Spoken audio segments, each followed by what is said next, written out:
Hello again to all you lovely people at the other end of my internet. Today I am looking at the games in the Way of the Exploding Fist series. Originally started with Way of the Exploding Fist, followed by Fist 2 and Exploding Fist Plus.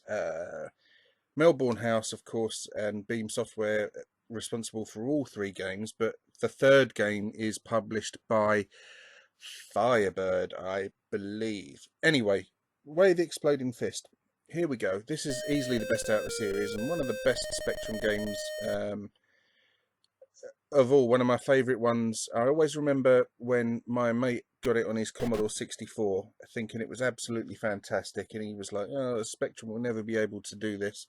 But then we got a version, and it's minus all the fancy bells and whistles, the bit where you punch the bull, the brilliant music, etc. But it's still a fantastic game. I love it, and it's very, very simple. It's just a one-on-one beat 'em up, and you have to progress all the way through the ranks from novice up to 10th Dan by winning each particular bout. Now, as you'll see, you've got your yin yang symbols even, and successful hits, depending on the cleanliness of the strike, will result in either a full yin yang or a half.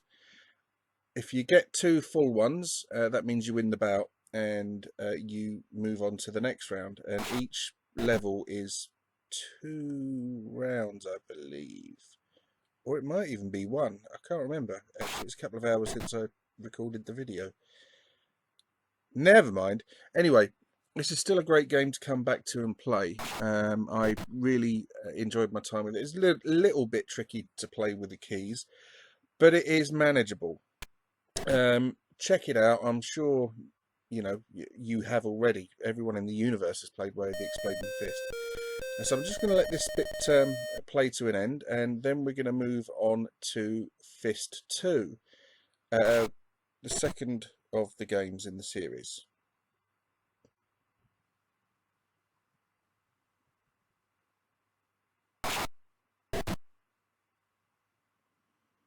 Okay, so moving swiftly on, we come to Fist 2, The Legend Continues. Now, what they've tried to do with this hasn't really worked, I don't think. I don't like Fist 2.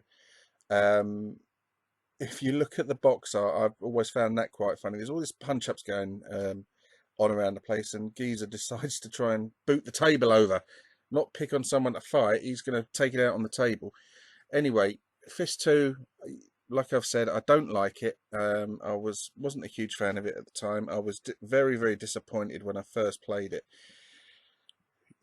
If we're gonna try and be kind to it in any way, shape, or form, we can at least say, big up to them for at least trying to do something different with the game, rather than give us another one-on-one formulaic beat 'em up like the first game. They've tried to turn it into a sort of arcade adventure type scrolling flick screen thingamajig, and to me it doesn't work the same way that Barbarian 2 doesn't work. I know there's some people that like it. I'm not a huge fan of it.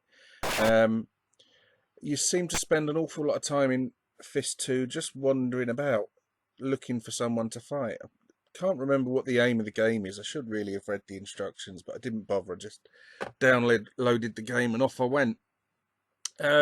It's animated okay, I suppose, although your geezer looks like he's got some kind of indigestion or a problem with his back, because he's walking, he's very, very sort of straight and holding himself up very, very, very straight. So you can go above ground and below ground, as you can see, this cavernous area here.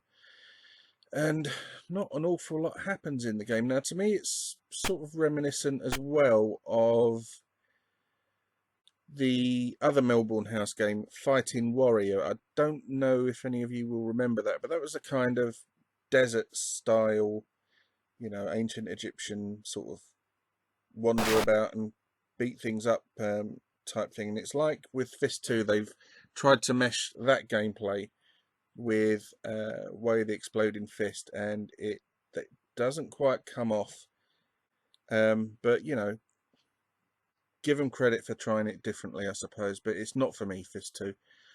So we're going to see the combat in action coming up in just a minute, and it's a lot more disappointing than it is in Way of the Exploding Fist. You know, it's very sort of, it does, although it seems faster, you know, it's not as satisfying as it was when you sort of like land a punch. There's no like one hit kills or anything like that. You know, it's just a sort of fight to the death, really. And you've now got energy bars and stuff instead of, you know, the yin yang symbols that you had from the first game, and it just gets a bit tedious, I find. Perhaps, you know, I'm not playing it properly, I don't know, but not not one of the greatest of beat 'em ups. You know, and I'm sure I'm not the only person that thought that Fist 2 was a great disappointment compared to what come before. No, I don't even know where he's gone. He's buggered off somewhere.